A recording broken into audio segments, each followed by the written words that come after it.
are in listen-only mode.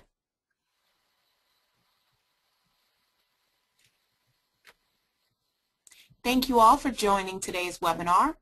Today's webinar is on performance success. My name is Tamara Henry Paris. I'm with the Central East ATTC. Our program director's name is Ryan Springer. We are one of 14 ATTCs throughout the United States in the national office. Today I'm going to be going over some instructions on how to communicate with us during this call. All the lines have been muted. Each participant should have in their right-hand corner a dialog box. And that dialog box here looks like this. In order to minimize this dialog box, there should be an orange button, an arrow button.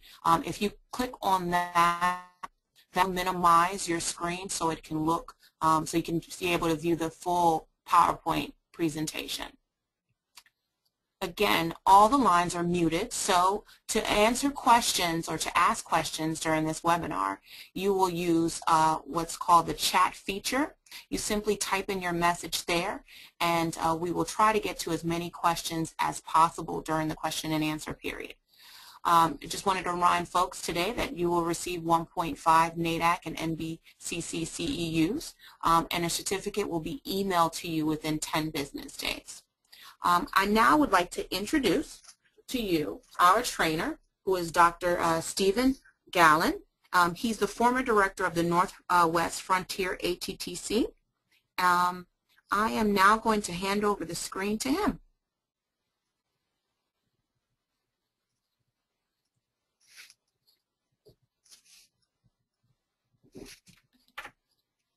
Thanks, Tamara, and welcome back, everybody.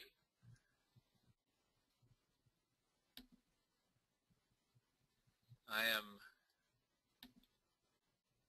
hopefully now you can see the full screen. This program is the fourth in a series of 6 webinars on clinical supervision, practical issues in clinical supervision. And it's a pleasure for me to be back for this 4th session. Previously, we've covered these topics that you can see on the screen.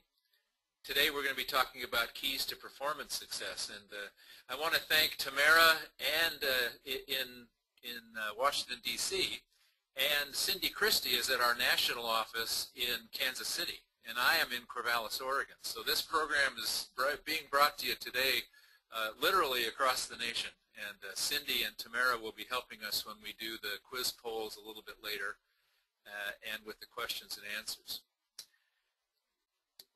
So let me introduce to you today's topic, keys to performance success. One of the things we know about high-performing organizations is that their atmosphere and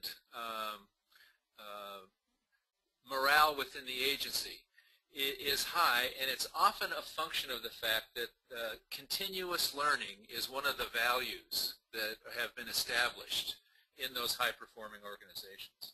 And today we're going to be talking about what are some of the factors that contribute to high performance on the part of our workers, and we're going to be talking about the kinds of things that we as supervisors can do to enhance worker performance, supervisee performance. Maximizing the potential of our workers is probably one of, if not the most important role we play as supervisors. Here are some of the things we're going to cover today. I'm going to start with sharing some of the assumptions that I make, and you'll be able to see these assumptions woven into the presentation as we go throughout the next 90 minutes together. So I wanted to share up front what those assumptions are. We're going to take a look at this topic of how to facilitate successful performance from the perspective of the worker. So rather than think about what the agency is responsible for, we're going to take a look at what do successful performers tell us are the key ingredients to their success? And then we're going to go from there to what are the strategies that we can use as supervisors to promote excellent performance on the part of our employees.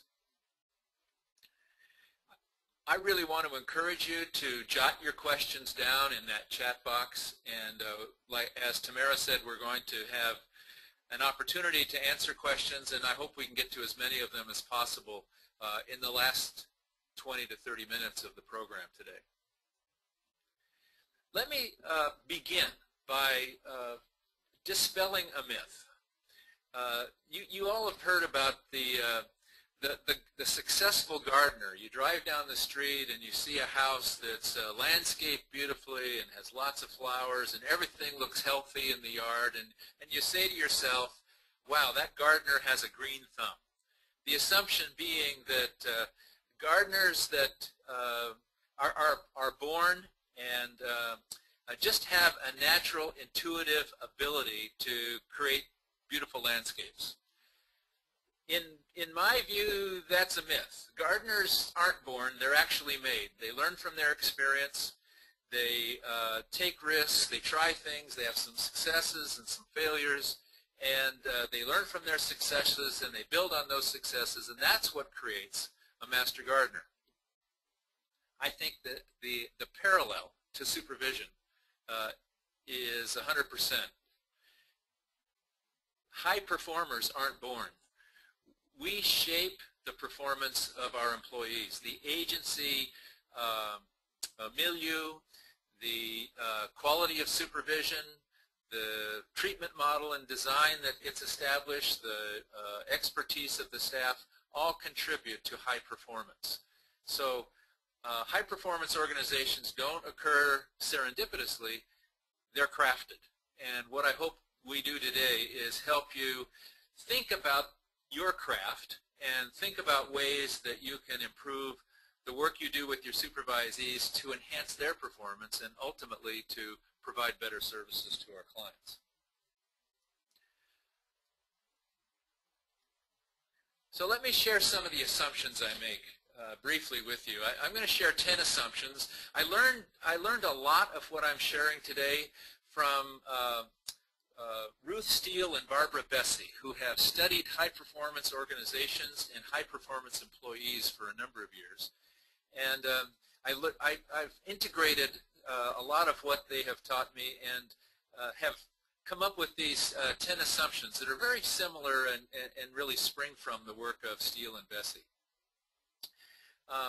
Adult learners, our staff, develop personal mastery of their counseling skills and of the expectations we have of their performance. They build those skills and that knowledge by learning. And learning is about doing. It's about doing tasks. People don't learn what they need to learn from a book.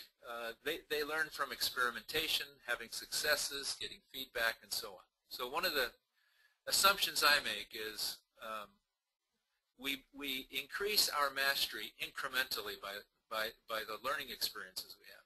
Secondly, our job as supervisors is about improving performance, helping people continue to develop. Even the counselors that have been with us a significant number of years. Counseling is an art. Providing addiction recovery services is an art. It has scientific components, but we never master it totally. We're always in a state of learning. At least that's the characteristics of high-performance organizations. And I'm hoping you share that same value. High performance doesn't just happen overnight. It happens as we accumulate successful experiences. So we continue to learn, we continue to make modifications in our personal ways of delivering care. Our organizations continue to make incremental improvements in the way we deliver services. So small successes lead to more successes, and the ultimate result is high performance. Another one of our responsibilities, my assumption is that our role as supervisors is to ensure that the workers have success and that they feel successful. that they deliver good services and they have a sense of pride and professionalism in the services they deliver. What we do as supervisors, another assumption I make is that what the workers need, our assessment, and maybe a collaborative two-way dialogue between the workers and supervisors are what fuels the supervisory agenda. And supervision should be then, therefore, individualized and based on what workers need in order to be better performers in our organization. Something that often gets left out, and we'll be talking about this a little bit later, is the demonstration of new learning. How do we as supervisors build in opportunities for people to demonstrate their competence? Very important for the worker to feel affirmed by management, by supervision, and by their peers, and also very important for us as supervisors to confirm that they've got it, that they're doing the kind of job that we expect them to do. Seventh assumption is that failure is a natural part of achievement. When we learn a new skill, we try something new, whether it's a sporting event or a counseling skill or mastering some kind of craft, we don't succeed from the very get-go. It's a process of learning. So, and learning includes successes and failures. So one of the things I do with supervisees in my organization is I encourage people to take risks, and failure is okay. It's a part of the learning process, and we learn from it. We don't criticize it or blame. We build on and ask ourselves, what did we learn from that experience? It's a part of the learning process. People feeling in control of their learning and their jobs is another key issue. Very important. In control of their turning over the responsibility for what people are learning and what their objectives are in learning. If I can help them adopt those objectives as their own, it's going to be more successful. A celebration of mastery. Something else that we often don't do is when people have an opportunity to demonstrate their new competence, how often do we actually celebrate? We're going to talk a little bit about celebration and share with you some ideas for how you might go about helping people celebrate the skills that they're developing. And lastly, I think personal mastery is a source of satisfaction within the agency. One way of reducing staff turnover and solidifying our workforce is to make sure that they're feeling good about the work they're doing. And one way they have a feeling good about the work they're doing is having a sense of personal mastery. And they get that from getting feedback from us as supervisors, from their peers, and from management that they're doing good work. And we can't know that they're doing good work unless we see them working. So that demonstration issue, very important.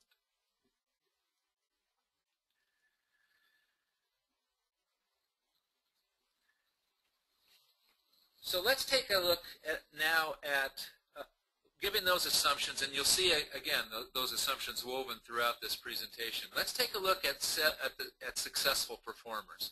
And what do successful performers say is important about their having mastered a skill or a knowledge or a program?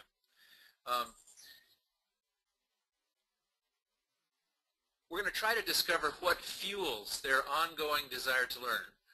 High performers have an appetite for learning, an appetite for improving and contributing to the success of an organization. So we're going to take a look at seven factors that mark high performers. The first one is that high performers have an understanding of the expectations of the organization. They know what their job is. One way to help people understand what their job is have an up-to-date current job description. But there are other issues too. What about expectations of their performance and what constitutes success? That's not usually included in a job description. If we can be clear on what what we want the worker to achieve and communicate that to them, their understanding of their role is going to be fuller, more comprehensive. And if we have criteria for assessing their performance that we can share ahead of time, what is it that I'm looking for as a supervisor? What is it that will result in you, my fellow worker, being successful in your job? If I can be clear on what those criteria are that I'm looking for, the person who's being asked to do the work is going to have a much greater likelihood of achieving success because they're going to have their eye on the target. Scott Peck in The Road Less Traveled said, if you go on vacation and you get in the car and you depart, but you don't have a destination, any road will take you there. Similarly with our workers, if they don't have a clear idea of the target, of what they're shooting for, of what they're trying to achieve, of what the agency expects, then they're likely to do whatever it is behind that closed door that they feel like doing.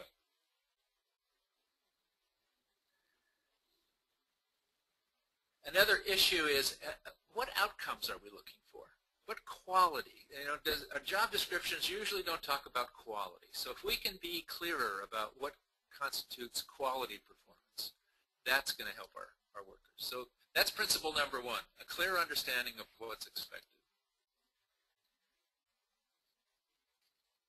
Principle number two comes down to the worker's own personal expectations.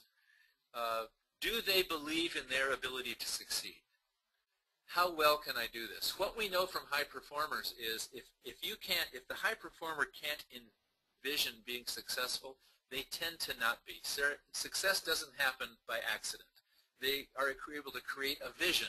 They can see themselves performing successfully, and then they strive to achieve that performance. They don't always achieve it, but they strive to teach that to achieve that. So how do we develop that belief?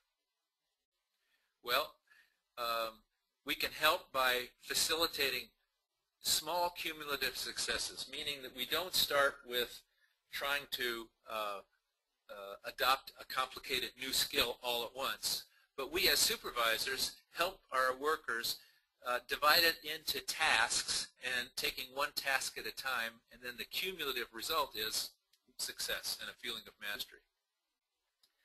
Providing choices, getting them involved in setting the goal, making sure that they've adopted the goal as their own goal or their own task or their own objective. Very important. If it's not mine, I'm not likely to put myself into it 100%, to invest in achievement. How do we handle setbacks? If we handle setbacks, personal failures, bumps in the road with regard to using a particular skill or implementing a particular protocol or program, do we do it with criticism in mind? Does the person end up feeling bad, or do we take setbacks as a natural course and predict them and use them as learning opportunities? What about demonstrations? Do we have high performers in the agency that we can encourage to share their skills and knowledge with others so that others can see that, oh yeah, now I understand how that is done, and that tends to make it more likely that I'll believe it, that I can accomplish it myself. So seeing people in action who are accomplished or are meeting our expectations, are good performers, very helpful. And lastly, having a supervisor with whom the worker feels like there's an alliance, a support, a mentor who has their interests at heart and who's willing to kind of roll up their sleeves and help the person develop skills. All of those things are things we perhaps could do as supervisors that people say who are high performers have been helpful to them. So that's characteristic number two. Characteristic number three has to do with how important, what meaning does the task, the learning, the new skill, the evidence-based practice, what meaning does it have for the worker? If the worker doesn't value reaching a goal or becoming a master or achieving competence in a certain skill or having a body of knowledge on board, they're not likely to achieve it. And that's partly our role as supervisors. They're going to ask questions like, how useful is this going to be to me? Am I going to be able to use this? Haven't you sat in meetings and discussions previously where you said, this isn't relevant to my job, and you kind of tune out? And you know, the instructor 20 minutes later asks you to summarize what's been said, and you don't have any recall because it wasn't relevant to you, and you just began to think about something else. What's the benefit? What's the reward for the individual? If we can't make that connection between what we're asking people to do and the values of the agency or the importance of the goal to the agency, we're going to have a hard time selling it.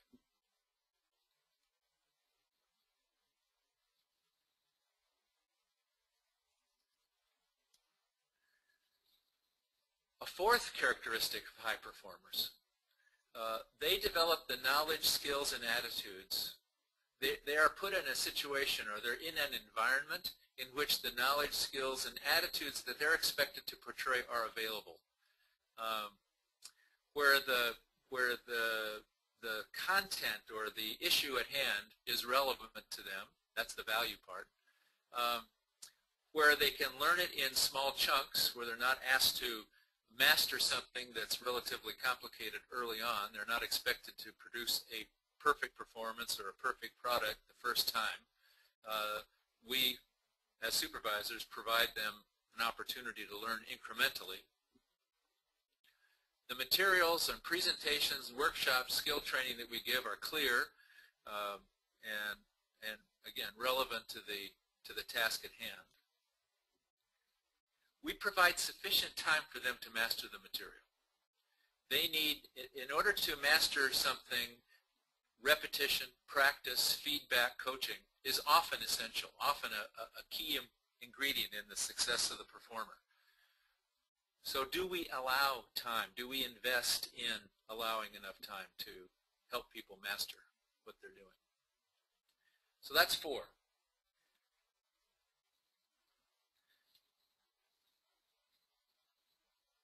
The 5th characteristic of high performers is that they have an opportunity to practice. I'm reminded of a humorous story that I'll share with you, and you've probably heard this one perhaps before. A story about a tourist in New York City who approaches a street musician on the street and says, you know, I've got tickets to Carnegie Hall. How do I get to Carnegie Hall? And the musician turns to the tourist, looks him in the eye, and says, practice, man, practice. Well, that's what we need to do with our, recognize that that is the key component here in supervision. That how do we help people practice? How do we help people get to the Carnegie Hall to get to the point where they're masters? One is observing a model. High performers say that observing a model, seeing other people doing it, was invaluable to them. And then when they started to practice, they received timely feedback, meaning relatively soon after whatever they were trying to do, they received feedback on their performance, how well they did, how they could improve it, and then collaboratively working on that process. After they get performance and they understand performance feedback and they understand what they need to do, then they can begin to practice independently and build confidence. But it's got to be based on a solid foundation, and that solid foundation is only built if they try something out and they get feedback on their performance. Without that feedback, they're left to their own judgment about how well they're doing, and often we just aren't very good judges of our own performance. That we really do need observational, behavior-based, specific feedback and coaching in order to build confidence. So that leads to this conclusion that exposure to content alone is not going to lead to skill acquisition or practice or mastery. Now this is where often the process stops. Even in peak organizations or organizations that have quality supervision programs, This is often where the supervisory process stops. But there's a couple of other steps that I'd like to suggest to you that will really solidify that high performance and create an appetite for more learning. One is that high performers say that having an opportunity to demonstrate mastery in a particular skill is important.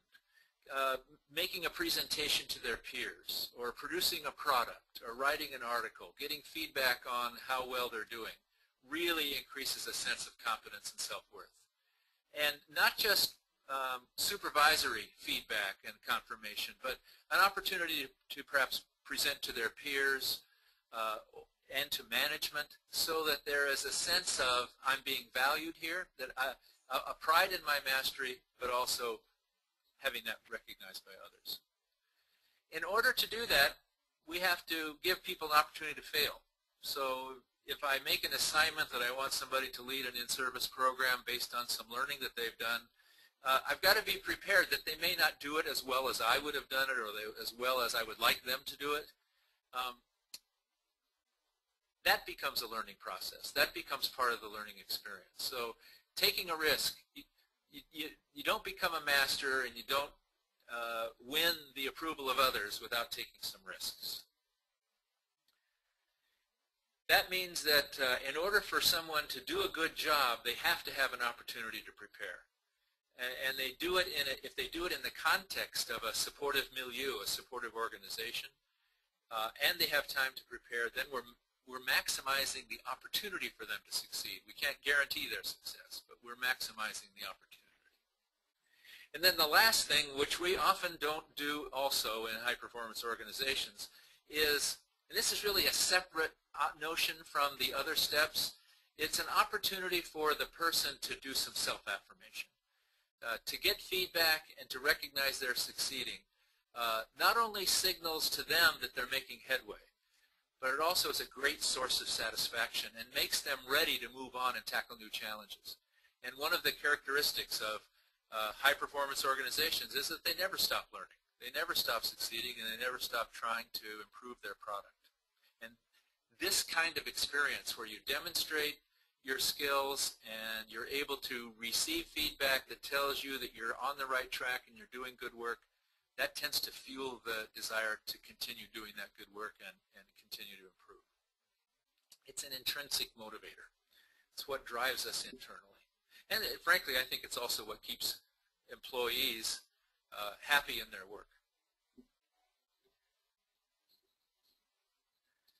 So here are the 7 factors briefly.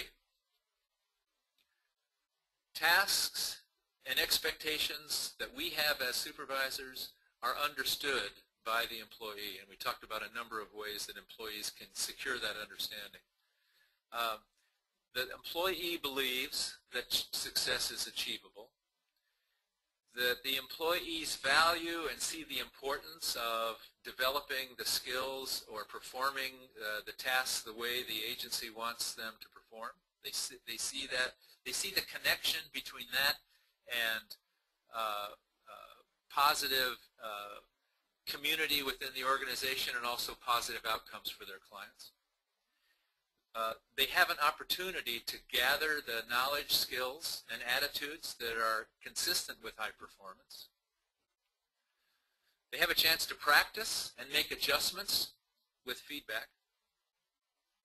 They have a chance to demonstrate their competence. We, supervisors and management, turn over some responsibilities to the workers, and they have a chance to be affirmed and get that a sense of affirmation or positive feedback from their peers and from their supervisors.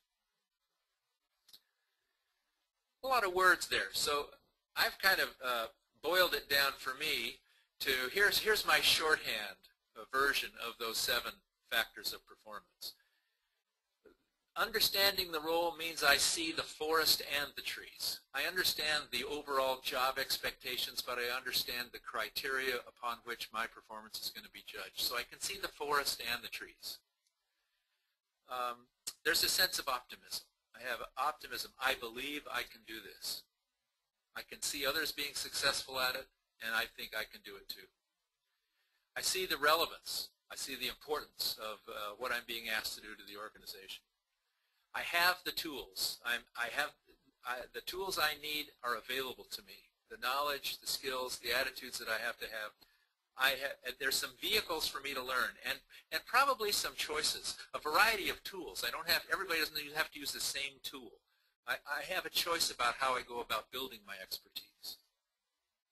I have a chance to practice, get feedback and coaching, so that I'm in a process of learning. I'm not expected to learn overnight. I am expected to show incremental improvement.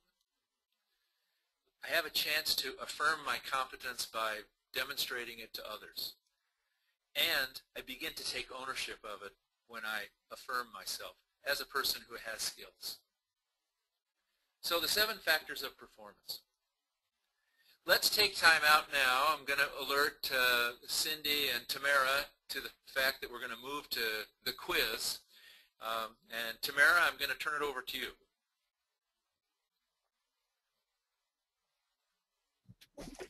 Okay, we're going to now have quiz 1. Okay.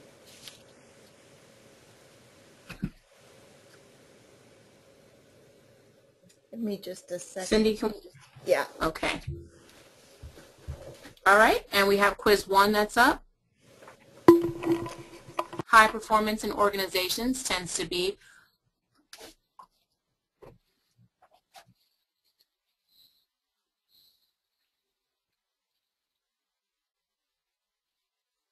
I think I lost connection. Can you hear me now? Tends to be correlated with the learning approach to supervisors. True or false? All right, and we're going to go ahead and close that poll. And the responses to that is 98% said true. Okay, we're going to now go on to question number 2.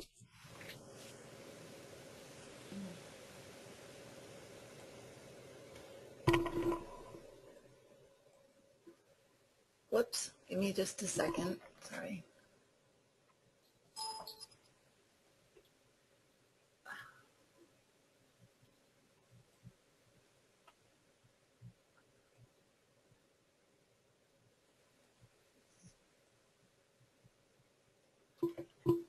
Sorry about that. Okay, we have question number 2. Successful performance results for more from personal motivation than a clear understanding of performance criteria. True or false?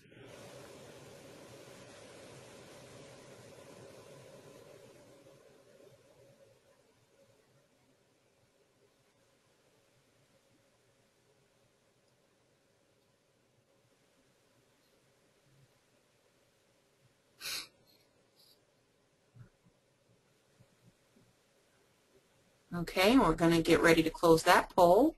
Okay. I'm closing. Okay, and the results are in. 79% said false. 21% said true. Let me comment on that, Tamara, while you guys get the 3rd question ready. I agree with you that the majority said false, and I think that is what I was intending to be the answer there. The key feature there is that being strongly motivated is important, but unless I have a clear idea of what I'm shooting for, what the target is, what the skill is that I'm expected to use, or what the outcome is that the agency is expecting, then I'm kind of left to my own devices. Even though I'm highly motivated, I'm not sure exactly where to aim my effort. So that clearer criteria for performance becomes the navigator or the guide that I have that helps me zero in and move towards that target. Okay, let's go to 3. Okay. And number 3, in order for supervisors to give effective performance feedback, they need to see the worker in action. True or false?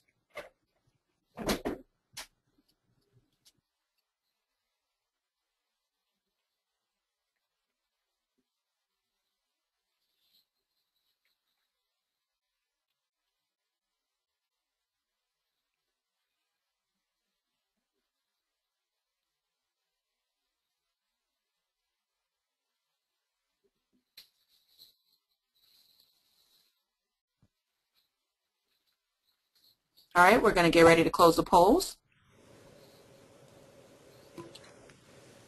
Oh, and the response was 86% said true. Yeah, I would concur with that. And we'll talk a little bit more in the second half about ways you have of observing performance. But I would concur that I can't give good performance-based feedback unless I can see the worker in action. Okay, now moving on to the last question. Last question.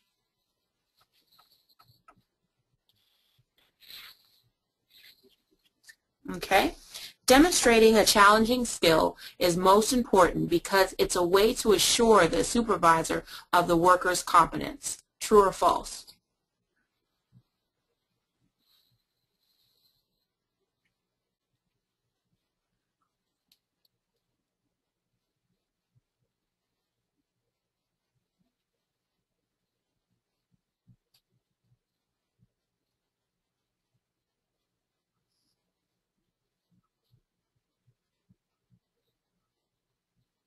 Okay, we're going to get ready to close the poll.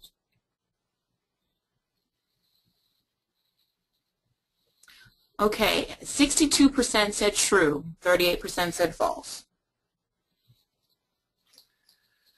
Okay, let's talk a little bit about that last question, because I knew that there would be a range of responses to that question. For me, I put false, even though a minority of you guys put false. And here's why I thought that that was false. Well, it's important for the supervisor to be aware of the worker's competence. In fact, one of the earlier programs we talked about liability and the liability of supervisors. And that's absolutely true. But in terms of demonstrating a challenging skill, if the worker doesn't feel that sense of mastery and get affirmed for their skills, then we tend to lose those high performers over time. In fact, what the research literature says is that in workforce surveys that we've done across the country, when people are asked, why did you leave a job where you were unhappy, the overwhelming response was, I wasn't appreciated for the contributions I was making to the organization. So it's difficult to put a priority on what's more important, the supervisor having a clear understanding of the competence of their workers, or the workers feeling that sense of mastery and satisfaction. So I could go either way with the answer to this question, but I really wanted to emphasize to us as supervisors, this is something that we often don't appreciate, that it's so important for the worker to feel affirmed in their contributions that they're making to the agency and the contributions they're making to their own development. So for me, if I had to weigh the two, it almost comes out 50-50, but for the purposes of this presentation, I was trying to emphasize that sense of personal mastery is so important. Okay, great. We're going to do it. We'll have another quiz towards the end of the program, but let's go on. What we've done up to this point is talked about how high performers, what they say is critical to their performance, and what the research says is critical to their performance.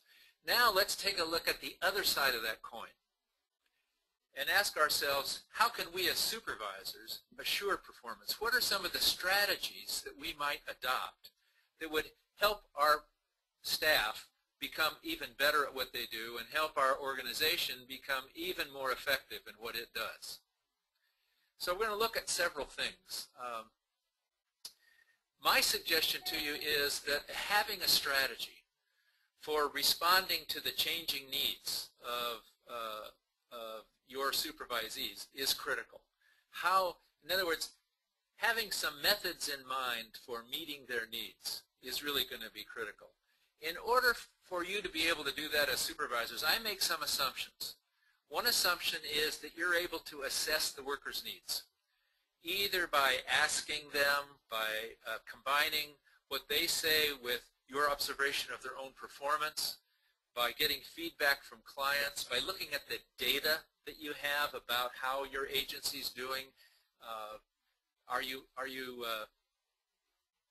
experiencing a very low dropout rate in the first 30 or 60 days of care, which means people are making a connection and they're engaged and they're making a choice to come back from session to session?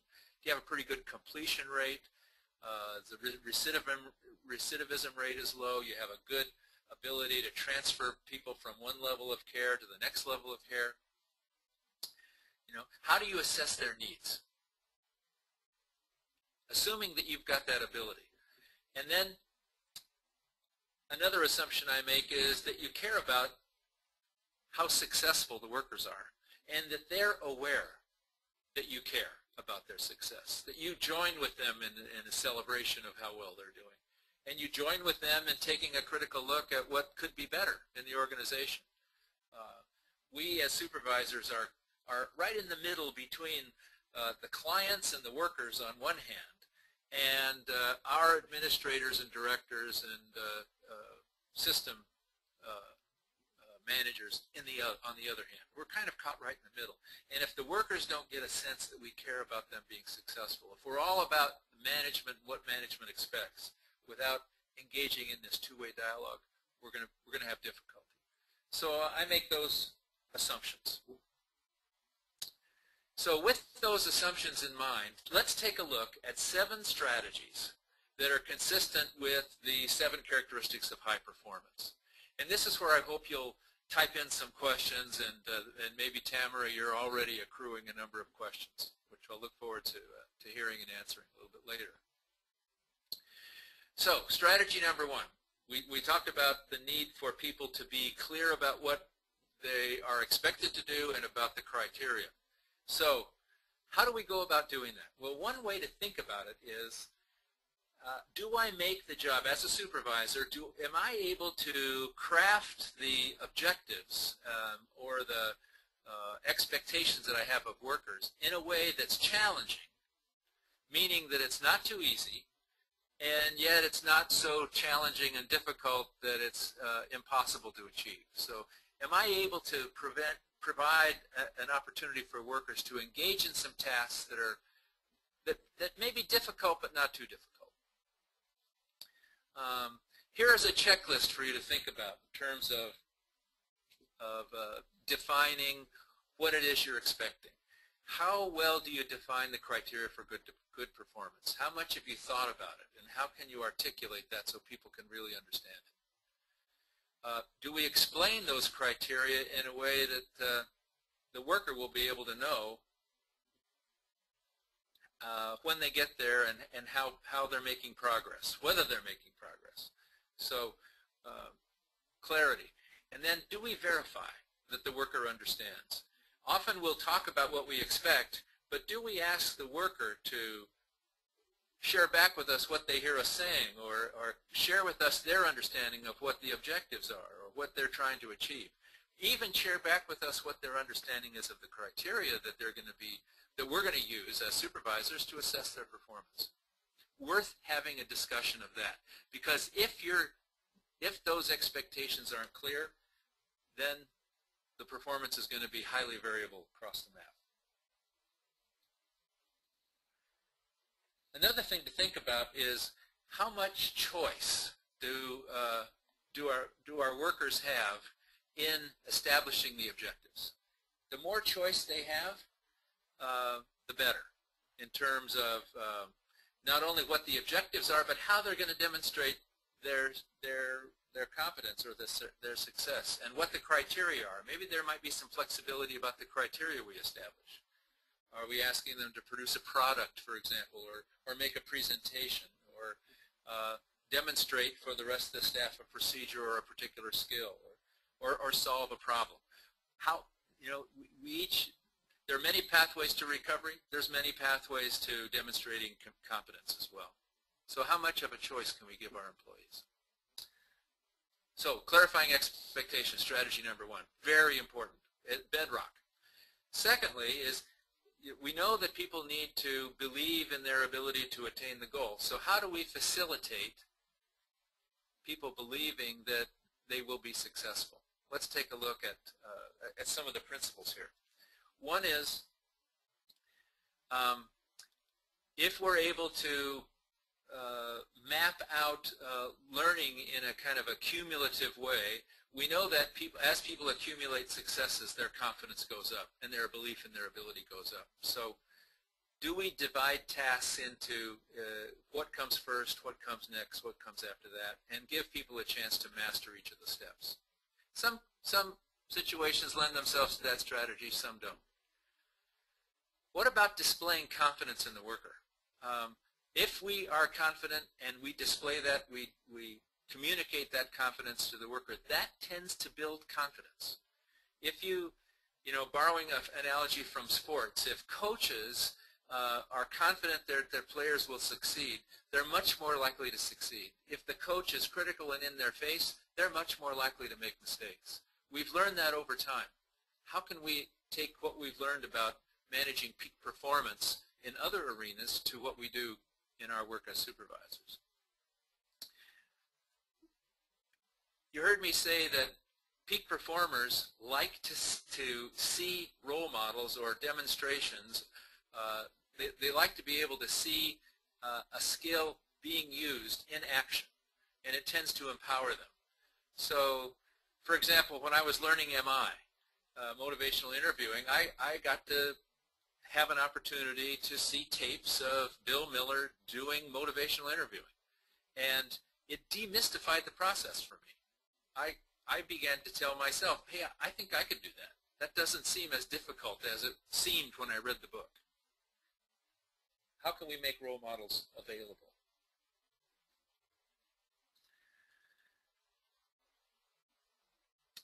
If we can give feedback about performance success, in other words, in our supervisory sessions, if we focus on what people are doing well, that tends to build and sustain confidence. If we're focused on what they're not doing well, that tends to degrade confidence. So I need to figure out a way to, on a regular basis, not every time, because I've got to give performance feedback even when there's a performance gap and people have to understand that maybe they're not meeting an expectation. So I need to do that. But I have to, maybe not in the same session, but periodically make sure that they're aware that I'm aware that they're succeeding and making progress. Incremental pacing of learning, I've talked about that a couple of times already, so I'll present it here as one of the ways to facilitate a sense of self-confidence, but I won't say more about that. Here's an important one. Learning must be monitored, meaning that I've got to have an opportunity to observe a person at work, either making an audio tape or a videotape, doing co-therapy, sitting in on a session as an observer, whatever it might be, getting first-hand knowledge about how they're doing a task. It's easy to do with the documentation in the record, in the medical record, but not so difficult to do when we're talking about people working behind closed doors with clients in intimate counseling situations. How am I going to monitor that? And then I need to let people know, another way of facilitating this sense of I can do it is letting them know that they're not going to succeed every time. In fact, you as a role model could do demonstrations in which you don't always perform perfectly. And you get feedback from your staff about how you could improve your performance. It tends to build confidence in people when we acknowledge that we don't have to be perfect and that less than perfect performance is simply part of the learning process. You know, that's an important piece, so let me just go over something real quick. How do we build tenacity and resilience in people who do have to take a second look at their performance, who may get negative feedback?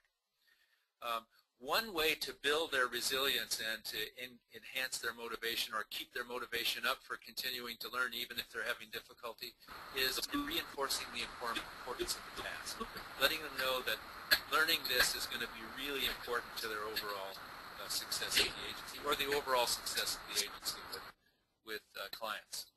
Second is recognizing that setbacks may be a function of the challenge, not the learner. The learner, it's expected that I'm not going to hit every metric.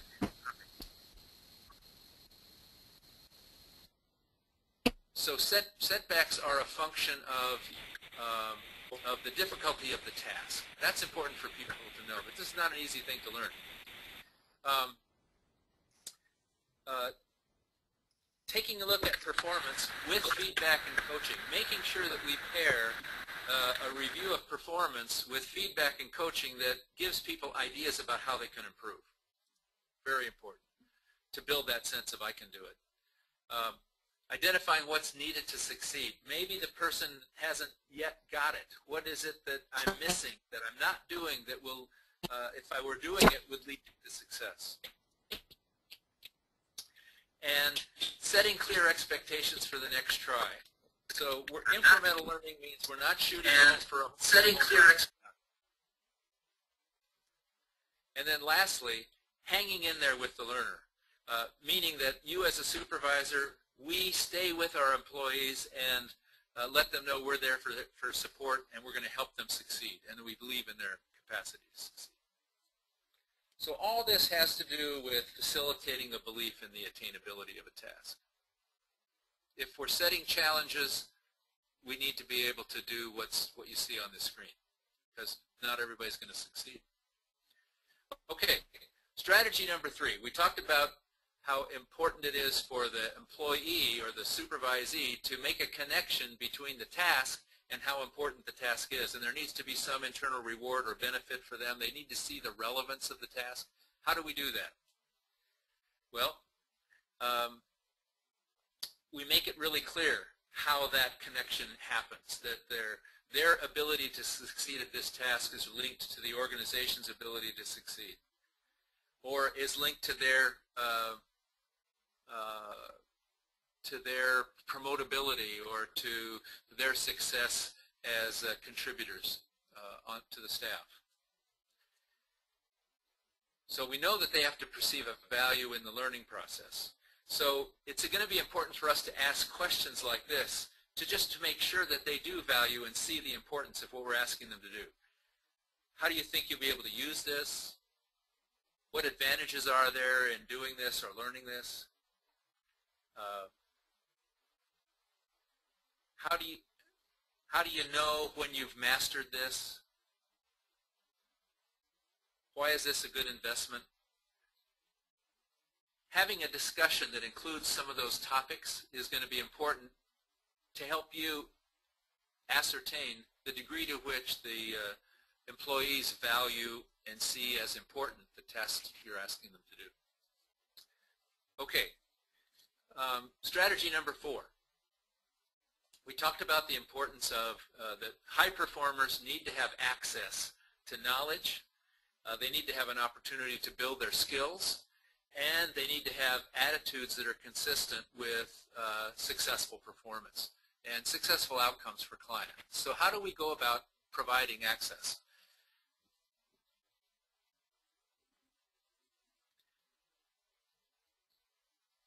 If we, rather than starting with what the textbook says or what the protocol says, what if we started with what do really good performers do? What did they say about what they know? What helped them become peak performers?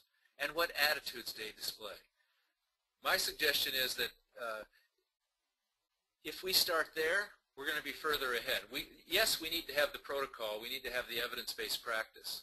But what makes a high performer succeed at that practice? We need to talk to the performers who are doing well.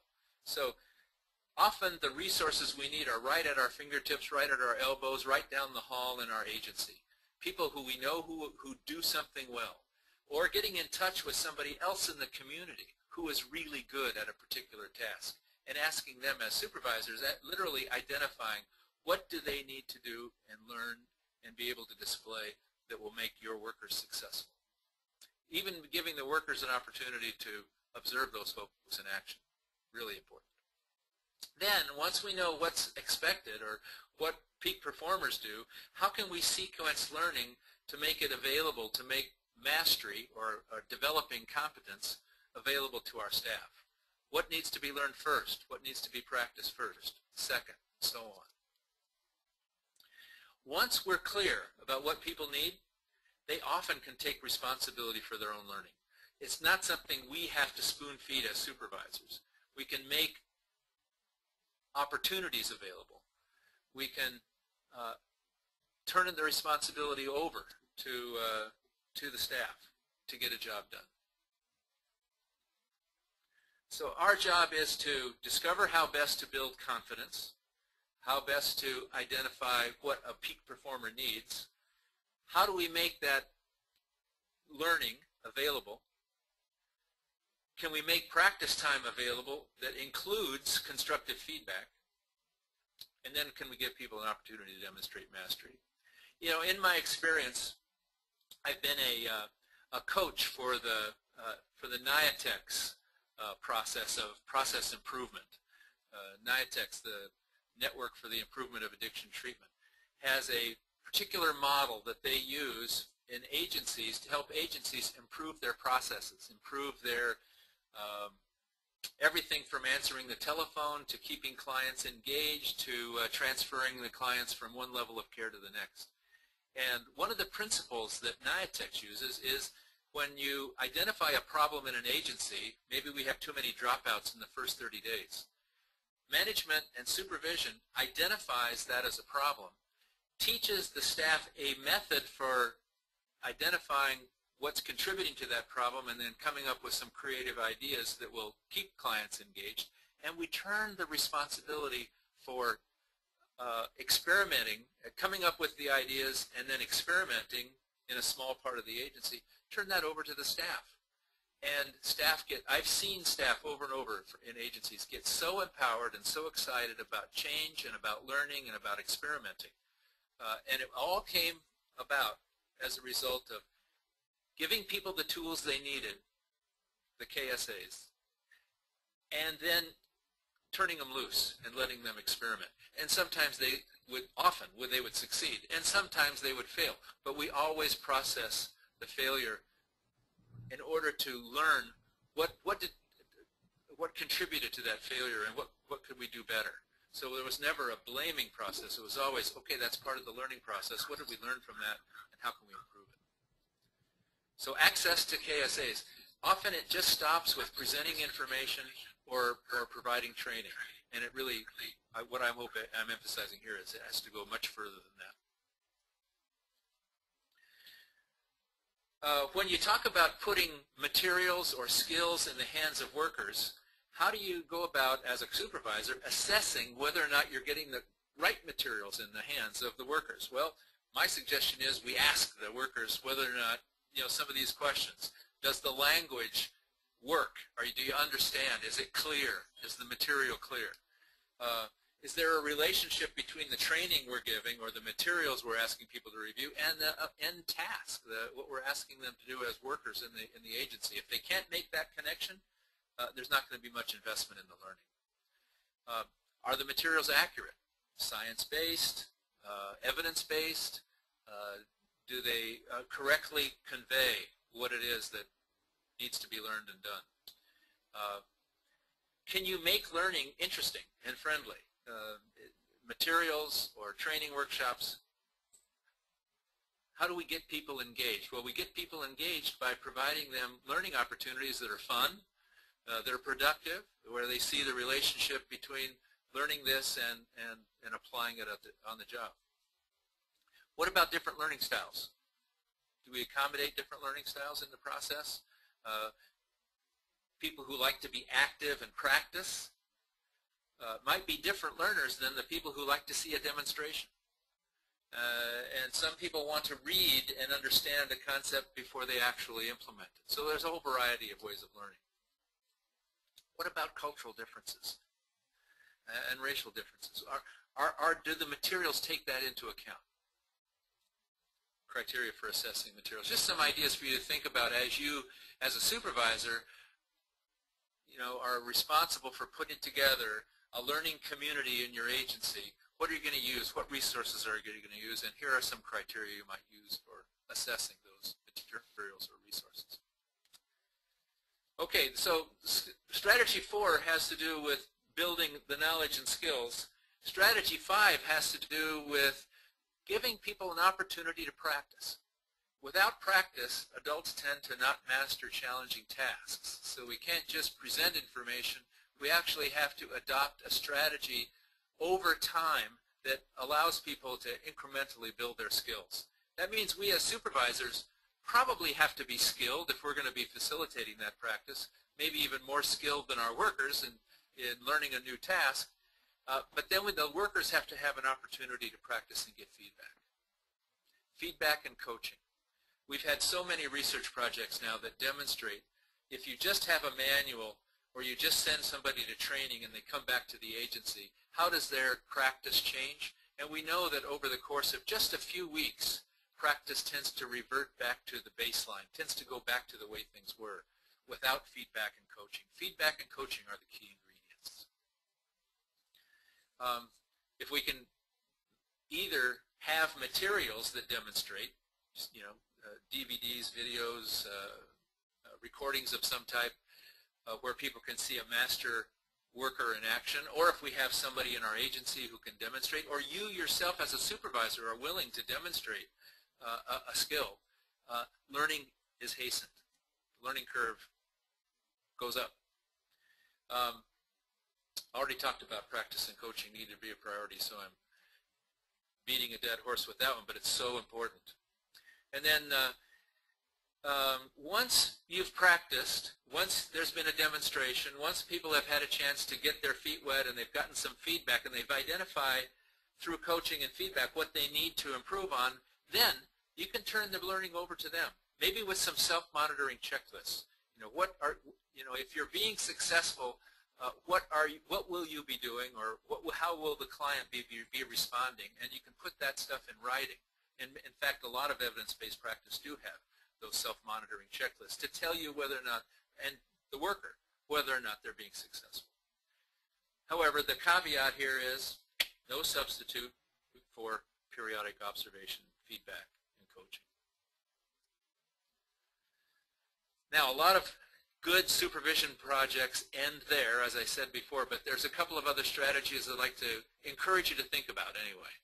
Number one, how can you provide opportunities for your workers to demonstrate their skills? The principle here is that what gets measured gets done. In other words, if I'm asked as an employee to learn something, to go to a workshop, to improve my skills at rapport building, to learn a new assessment tool, how is that going to be measured? And can I be challenged to make a presentation to the staff, or to demonstrate it for you, or to make a videotape of me doing the skill with a client and going over it with you? How is that going to be assessed? If my mastery doesn't get assessed, then I tend to say to myself, maybe this wasn't so important. If I challenge workers to make a presentation or to provide me with evidence that they've succeeded, that becomes an incentive. It's an additional motivational factor for the person to learn and to continue their development as a counselor or a therapist. The demonstration, of course, also serves as an accomplishment, something that people can intrinsically internalize and affirm themselves with, so that's really important. So our role, make opportunities available, a variety, hopefully, of opportunities. Create an atmosphere of anticipation by making an assignment, by inviting people to come in to see the demonstration, by inviting management to participate in an in-service training that's being delivered by one of the staff. And then being open to maybe new ideas coming from the staff about how they could demonstrate their skills. Being open to new ideas. And then lastly, just highlight those for you. And then lastly, celebrating. Why celebrate? And I'm going to tell you that you can do it in as little as 3 minutes in just a minute. But why have a celebration? Well, a celebration recognizes the accomplishment of an employee or a group of employees. It tends to raise the spirits of the whole organization. It also lets the workers know that management cares, that management their achievements are valuable to management. So it gives the task increased worth. acknowledges achievement, and it tends to mark the beginning of the next challenge, because often success breeds success. And being successful at one thing breeds a desire to be successful at additional things. And learning organizations, high-performing organizations, are constantly in a experimental mode, trying out new things. Really important to acknowledge the growth, enhance satisfaction, and increase a sense of personal adequacy on the part of the staff. How could you do it in 3 minutes? Well, depending on how you do it. You can do it through email, you can do it at a staff meeting. You don't have to do it in 3 minutes. You can do it, you can treat the staff to lunch, you can have a potluck, you can have awards at a staff meeting, you can do it any number of ways. But here's what's important. To acknowledge out loud, what did we accomplish? Where did we start?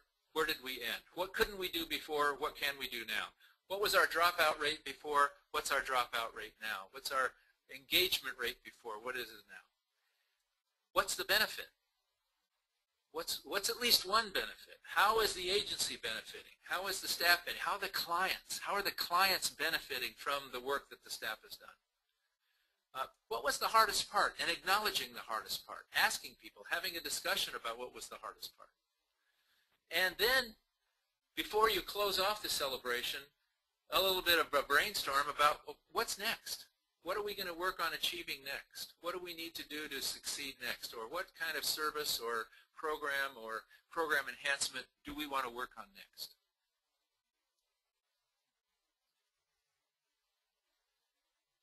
So those are the strategies that I had in mind for helping you achieve some of the characteristics of high performance in your organization and in the people you work with. Before we go to the question and answer period, Tamara and Cindy, let's go to quiz 2. These are 4 more true-false questions. Let's see how we do.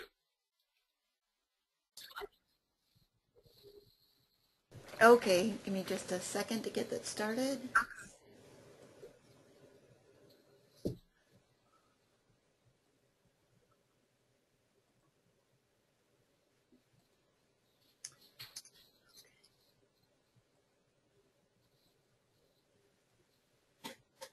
Okay, question number 1.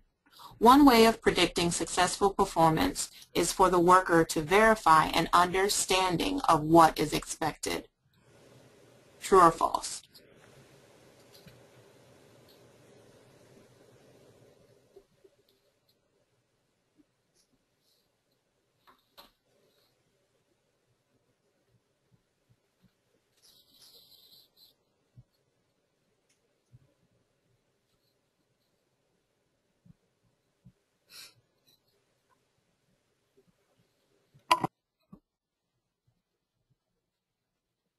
Okay, we're going to get ready to close the polls. Okay, we have 100% said true. Yay! Woohoo! Okay. Question? Just while you're getting question 2 posted, even though 100% of us got it right, and I celebrate that, way to go, the question is, how do you translate that into your practice? How are you going to get verification from the employee that they really understand the task and the criteria you're going to use for assessing their performance? Something to think about, because it's very worthwhile doing. Okay, and now on to question 2. Checking how important the worker perceives an assignment to be can predict how successful the performance will be. True or false?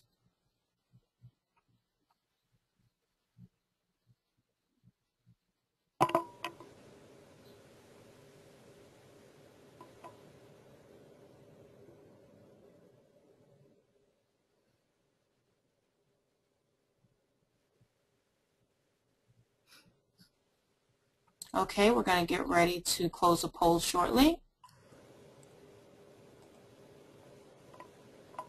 All right, 94% said true.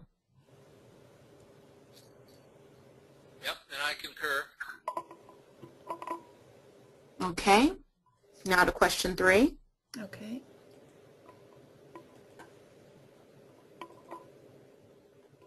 Understanding the knowledge, skills, and attitudes required of a task are significant to predict successful performance. Are True or false? sufficient. Sufficient, I'm sorry. Sufficient.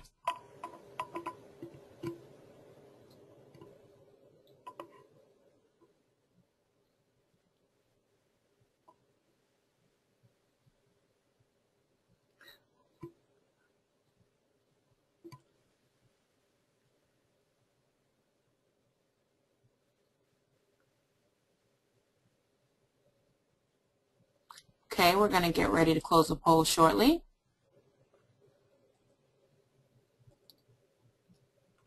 50% said true. Okay, here we go. This is a controversial issue. What I meant, the answer for me was false. And it's false because the understanding the knowledge, skills, and attitudes isn't sufficient. It's not sufficient because without practice and feedback, adult learners tend to not perform up to a proficiency standard that we would call competent or mastery. Just by understanding what the skill is, I may know what reflective listening is, but unless I practice reflective listening and get feedback on my performance as a reflective listener and understand the difference between the various types of reflective listening, I'm probably not going to succeed. So it's that performance feedback that I need that helps me hone my skill into something that we would call proficient or competent. So the answer is false there because I left out the performance feedback and coaching. Okay, let's go to number 4. And if there are questions about that, be sure to type them in, and we'll talk more about that if you have questions. Question 4, Tamara. Okay. Demonstrating mastery of a concept or practice is important to both the performer and the supervisor. True or false?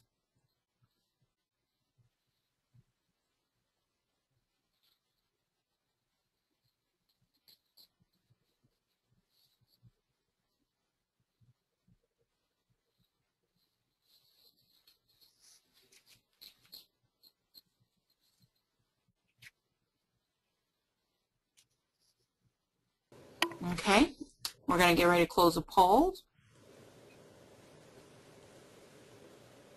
97% said true. Right. Very good.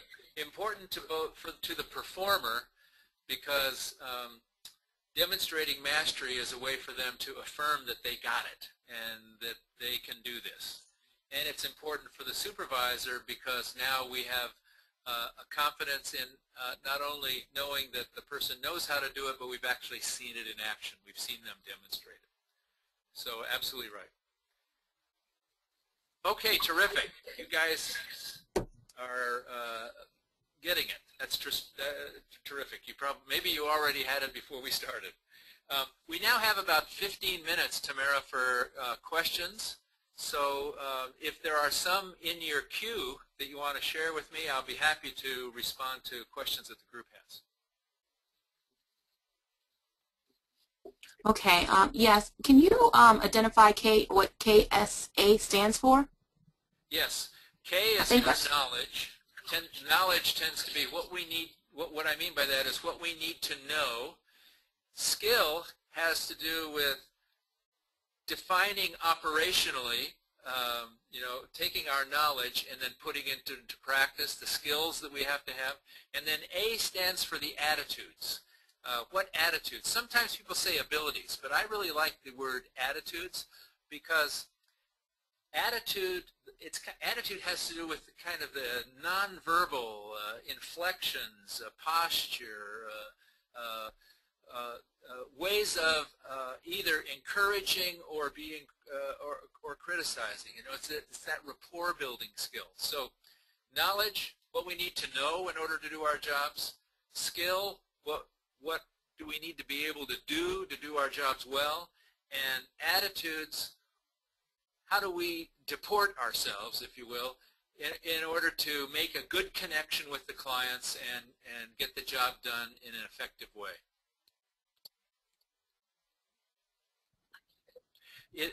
One more thing, Tamara, the CSAT publication called Addiction Counseling Competencies is subtitled The Knowledge, Skills, and Attitudes of Professional Practice. And that volume, which is known in the federal circles as TAP 21, Technical Assistance Publication 21, it's available in a downloadable form on the CSAT or the SAMHSA website. If you really want to zero in on what the difference is between knowledge statements, skills, and attitudes, you can look in that document, because the document divides the competencies into knowledge, skills, and attitudes. For each of the, I think there are 123 competencies in the Addiction Counseling Competencies book, and each of them has a set of knowledge, skills, and attitudes. Tamara, is there another question? Oh, we do. This question's a little longer. I'm going to see if I can kind of summarize it. What are your thoughts when there's a mismatch between what the supervisee perceives as a mastery skill, whereas the supervisor perceives it as an opportunity for further development? And what's the first part of the question? Sure. What are the thoughts between when there's a mismatch between what the supervisory thinks is a mastery skill and the supervisee, perceives as a mastery skill, and the supervisor perceives as an opportunity for further development? Great. Okay, that's a very good question. Let me answer it this way.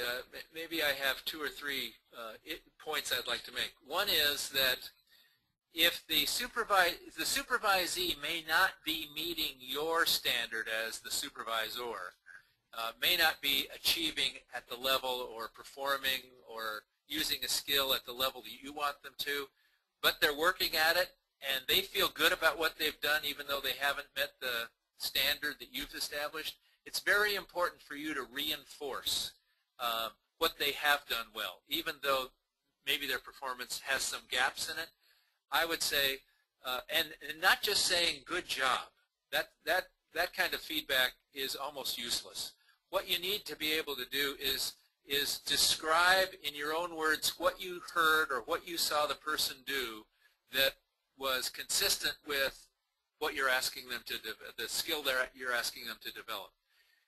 So they need that sense of positive feedback and accomplishment, because that sense of accomplishment will breed a willingness to continue their learning. Secondly, if something is left out, then it's very important for you to be able, if you can, for you to demonstrate or model the difference between the worker's performance and what you're expecting. So they need to be able to see and understand and be able to verbalize the difference between their performance and kind of where you're hoping they'll get to. Third, I think it's important for you to let the person know that you don't expect 100% perfection or very quick learning if it's a complicated task. Give people permission to learn over time, but involve yourself in monitoring their learning over time so that you can help them see that they're, if you were charting their progress on a graph, the line would maybe not go up in a straight line direction, straight uphill, but periodically you'd be noting that the shape of the line, their abilities are gradually increasing. I think the fourth thing I would say is, if you get to the point where you're frustrated and you feel like the person isn't going to get it, what's important for you is to talk about that with your own supervisor, because once we become critical and we engage in we have a relationship that loses those characteristics of a positive alliance. Once that positive alliance erodes into an evaluator and evaluatee, or a critiquer and a critiquee, then we've lost that ability to engage with the person as a partner. So we need we need to preserve that sense of an alliance at all costs. But sometimes, frankly, you will get frustrated. I talked to Dr. Miller, the father of motivational interviewing, confidentially about this. Bill Miller and I were classmates in graduate school. And I asked him, what's your experience? Can everybody learn these skills for motivational interviewing? And here's what he said. He said, a third of the counselors that he works with take to it right away and get it right away. They just are naturals. Another third learn it with work. They'll master the skills, but they'll need a lot of practice and feedback. And his observation is another third may never get it.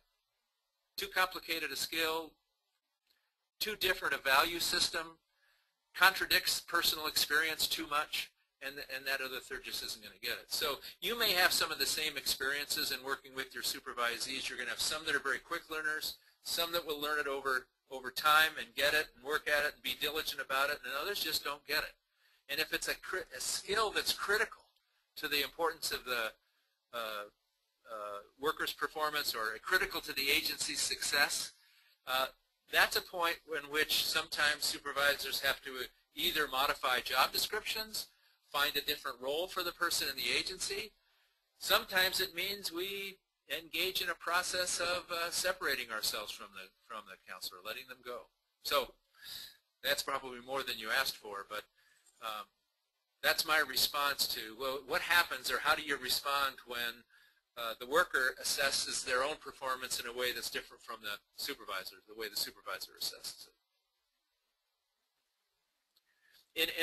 I guess another way, before Tamara we go to the next question, if there really is a dispute and the worker is convinced that they're performing adequately, maybe you need to bring in a third party, maybe a third person. Say, okay, maybe I'm not being objective here. You take the high road as a supervisor. Say, well, let's get somebody else's opinion, and invite another supervisor or a manager, somebody else to give feedback to the employee, observe their performance. So avoid conflict or getting into a power struggle at all costs would be what I would say. Next. Okay. Another question is, it seems like you're assuming supervisors have time to work intensively with each person they supervise. What if we don't have that much time? Okay, that's another very good question. I'm very sensitive to the fact that agencies these days are stressed, that resources aren't what they once were, either human resources or fiscal resources. So I think that challenges us as supervisors. Sometimes we have a lot of supervisees.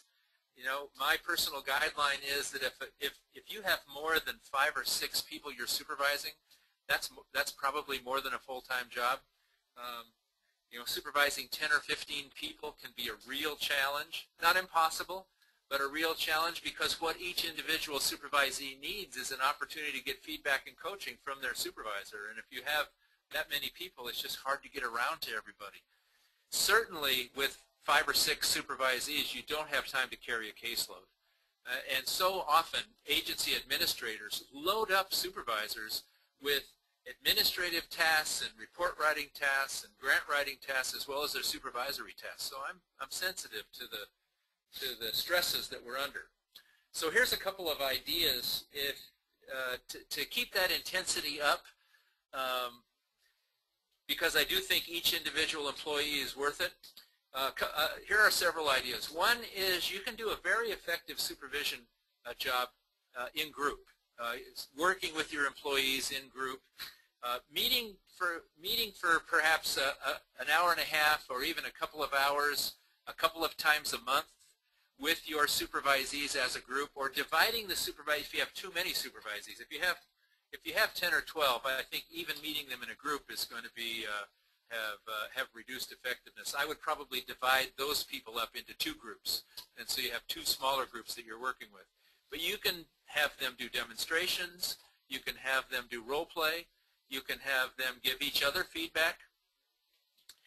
So that's one idea. Another idea is that if you have very experienced high performers in your group of supervisees, explore the possibility of making them lead workers. No, I wouldn't call them supervisors, but making them lead workers and have them meet with other supervisees who perhaps don't have the same skill level as they, and let them do some what I would call peer supervision, and coach them so that you as a supervisor then become the supervisors for these 2 or 3 or however many you have lead workers, and you help them plan their supervision. Because they're not trained supervisors, they're not going to know what you know about supervision, but you can help them plan activities that they can do with their coworkers that will increase everybody's skills, and perhaps give the lead worker an opportunity to assess and give feedback and coaching. Another way to do this is to have people make recordings of their work, and you not watch the whole recording. You take randomly select 15 minutes of a recording, watch those 15 minutes, and then meet people to give them feedback. A 4th or 5th, I've lost track of how many ideas I'm sharing, but another idea is don't get wedded to this supervisory hour. You can accomplish so much in 15 minutes of supervision. If you're prepared, and if you've done an observation and you have feedback, you can get a lot done in a short period of time. That doesn't mean that you abandon the traditional hour-long supervision session, but you don't have to have them every week or every 2 weeks. You can have them once a month or once every 6 weeks, as long as they're coupled with some of these briefer interactions, which can be scheduled. They can be ad hoc and spontaneous, but they could also be scheduled. Brief meetings focused on a particular issue. So again, I know time is valuable, and I know that some of you supervisors have a lot on your plate, but I would challenge you to think of ways that you can maintain that intensity and give people performance-based feedback and work with them to continue enhancing their skills, and yet be efficient and creative in how you do it. Well, I think our time is up, Tamara. I'm going to turn it over to you now, and if you have additional slides, I'm going to change the presenter responsibilities here and turn it over to you. And I want to thank everybody for participating, and I look forward to seeing you or talking with you next time we have our next program in August, talking about how to use data in supervision. Tamara, it's all yours. All right, again, thank you everybody for joining. Just wanted to remind folks on a few things. You will receive an email with your certificate within 10 business days. The webinars are recorded and will be made available. When we send the certificate, we'll also send an email, a link to where you can access that. Just to remind everybody that next month's webinar will be on Friday, August the 3rd at the same time. And the title will be The Role of Data in Performance Improvement. Thank you all for attending.